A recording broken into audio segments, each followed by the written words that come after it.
Hello and welcome to Card Central 365, powered by Gray Bar here on STL Sports Central. All content provided by DraftKings. The crown is yours. You know the deal. It's Joe Roderick, and I'm Stephen Carey talking about Cardinals baseball, who last night were eliminated from postseason contention. The San Francisco Giants defeated the Cardinals 4-3 in a back-and-forth affair. Very well-played series by the Cardinals, but perhaps more interestingly is maybe the offseason and the direction of the offseason got started in a post-game press conference with the ace of the St. Louis Cardinals, one of the big faces of the team that has so many question marks. Will he be back in 2026? He had some very interesting things to say. Absolutely. And we got that. And of course, we're talking about Sonny Gray in the comments that we'll get to here in a second that Derek Gould tweeted about last night and posted earlier today. But this is now the second player in the last week that we are seeing the kind of writing on the wall, if you will, with the future of their future in a Cardinal uniform. We had Nolan Arenado with the send-off on Sunday afternoon, and we saw everything that went into that and his comments afterwards.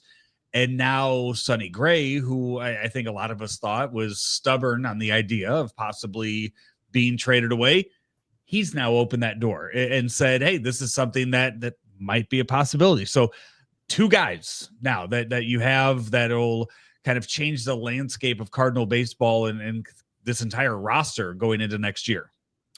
I want to do something that is in the interest of the capital J journalism that we like to provide here on Card Central 365 and read you the direct quote that we have been talking about.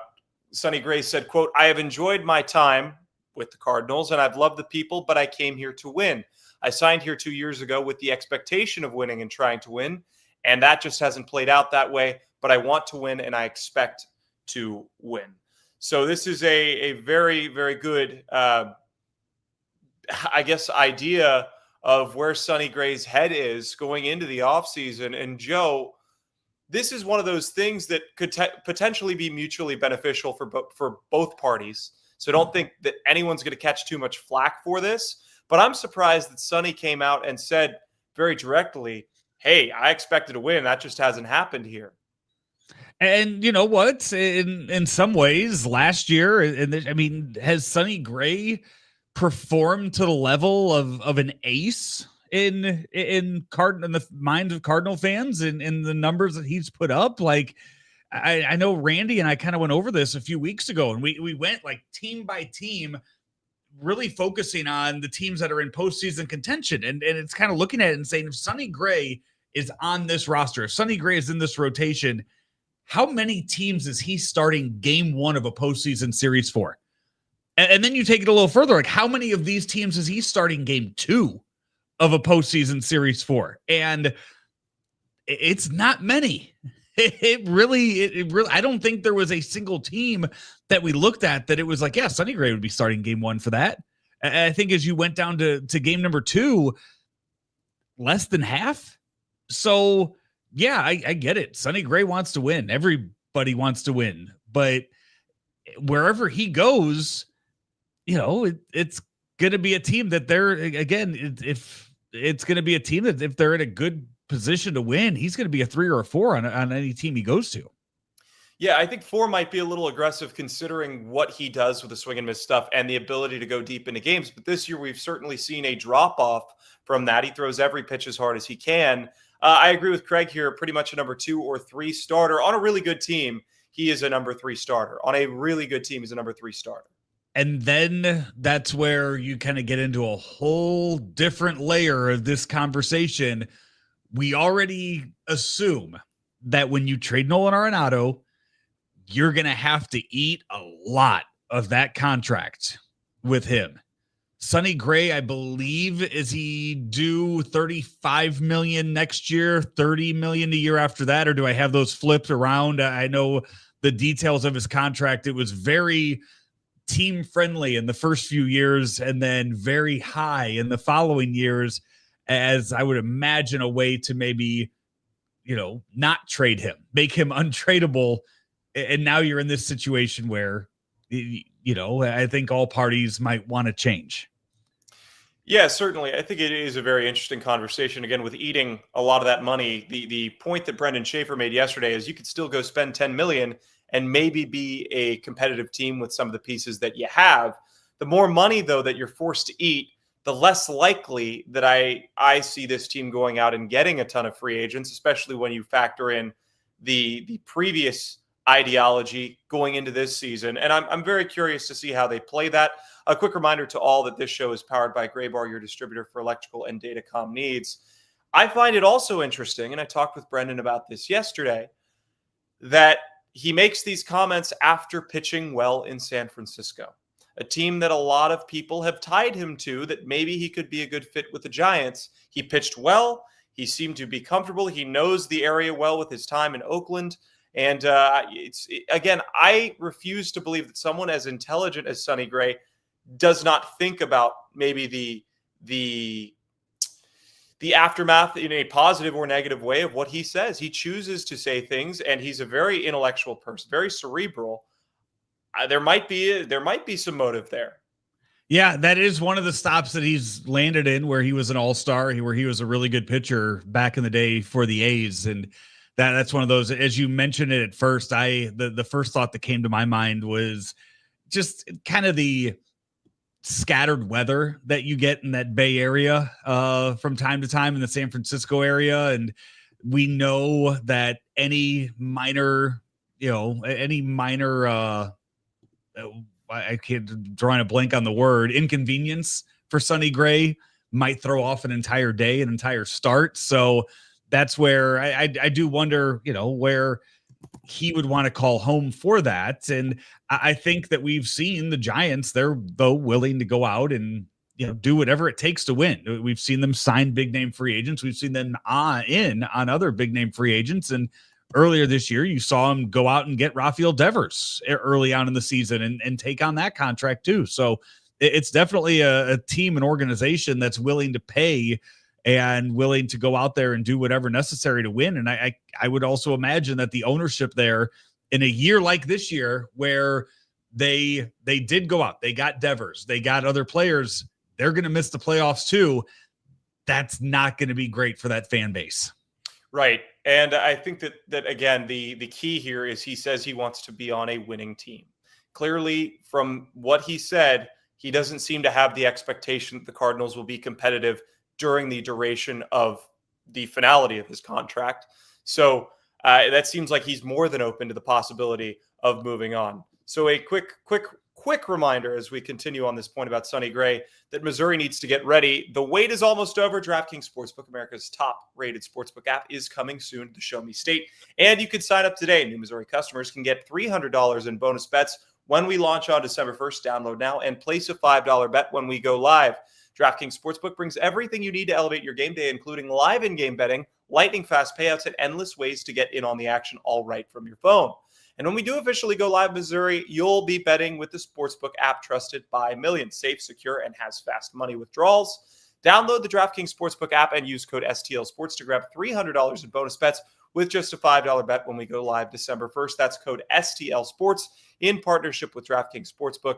Gambling problem? Call 1-800-GAMBLER, 21 plus, physically present in Missouri. Eligibility restrictions apply. Bonus bets expire 7 days after issuance. Excludes customers who redeem pre-launch sign-up offer. Terms at sportsbook.draftkings.com/promos. So as we sit here going, looking at the comments, and you have to start thinking ahead. I think when you start looking at Nolan Arenado being gone next year, replacing that's easy. It's not, I shouldn't say easy. The idea of what should replace that, or who would take his place at third, it's simple when you look at the organization. There are many pieces in place there that can go play third base. At a major league, high competitive level, questionable. But is Ollie going to have a problem filling out who's playing third base every day next year? No, I don't think at all when you look inside the organization. With Sonny Gray, though, that's where I'm very hesitant on trading away somebody like a Sonny Gray, somebody who made every one of their starts this year, just like every other starter did. we've talked about this recently with Andre Palante, where I sit here and I say, Cardinal fans, suck it up. Andre Palante is going to be in the rotation next year because who else do you have? Nobody. You're losing Miles Michaelis, and you got to have somebody replace those innings. And I think, as Mary kind of says in here, that she wants to see Liam or Quinn in there. I do think Quinn Matthews is going to get a very, very fair shot, a very strong consideration to be in the rotation next year. I think Kyle Leahy's going to get that strong consideration for that. But when you start looking, and I've said, Palante is your fourth starter, and who knows who's better at fifth. Like, you have to get a lot better than Palante, which shouldn't be hard. But again, the consistency and the stamina is what's going to make that a difficult decision. If you talk about losing Sonny Gray, a guy who passed the 200 strikeout threshold last night, and the amount of innings that he's put in this year, now you're looking at an organization that doesn't have a whole lot of depth when it comes to starting pitching and guys that can go 150 plus innings, and you're making that even less. So now you're telling me that Sonny Gray's not going to be here. Miles Michaelis isn't going to be here. Have you seen enough? Are you just sick of Andre Palante and what he did to where you're willing to replace that? Who do you have to replace that? And you don't. And now we're sitting here talking about eating $80 million in contracts of guys that won't be playing next year. It's scary to think about. Yeah, it really is. And I think when you look back at this season, you used 7 starting pitchers. You weren't confident enough in your young guys to go make a spot start on certain points of the season outside of Michael McGreevy, who's going to end up making 16, 17 starts. But that's certainly something that you can look at. Again, there's the leverage situation here within trade negotiations. The Cardinals owe a lot of money to Arenado. They owe a lot of money to Sonny Gray. And these teams that know that the Cardinals are trying to take the money off the books are going to offer a smaller percentage of the money to be taken on their part and maybe a prospect, or they'll take on a larger percentage of the money with no prospects. So you're essentially getting 2 guys that are some of the best at their position within our generation, within my generation, and you're not going to get much back for them outside of cash considerations and financial alleviation. I think, to your point, you can really, really justify the Nolan Arenado situation because defensively, you're not going to find anybody better, right? But let's look at his numbers this year. He's hitting below 240. His OPS is down. His home run numbers he's got 11, right? He's in the upper 50s, I believe, in RBIs. I think that there are guys within the organization that can either replicate those numbers or outpace those numbers over a full season that are more cost effective. And I'm not saying that Nolan Arenado can't get back to greater form, but it just wasn't working over the last year and a half or so. It makes sense to move him. With Sonny Gray, he could be one of the guys that certainly teaches these guys, young guys, how to pitch, and that's the type of veteran presence that you'd want. However, you also don't want frustrated Sonny Gray with a team that has no hope of winning, right? I mean, this was a team that was kind of competitive, and Sonny's ERA was a little bit higher than we expected it to be. So I don't know. It's very. I mean, he made, and that's the thing too. Like, he made every start this year, but was there any? I mean, look in Cleveland, he goes out there and throws a Maddox, 9 innings, a complete game in that one. But how many games did they get to about the 5th inning, and he was just kind of like, guys, I'm done today. That's enough pitching baseballs for today. We're good. And you kind of look at that and you're like, really? Like, we've seen you go further in games. It was frustrating at times. Yeah, I get that. But I also understand the self-awareness here, right? In the same way that we could say Sonny at this stage in his career is probably a number 2 or a number 3 starter, which is in no way an indictment of his talent. He's self-aware of his body and the fact that he knows when the wheels are about to fall off. I'm sure everybody would love to see Sonny going 7. He's getting paid to go deep and go into games deeper than he was in certain stretches of the year. However, he didn't break down.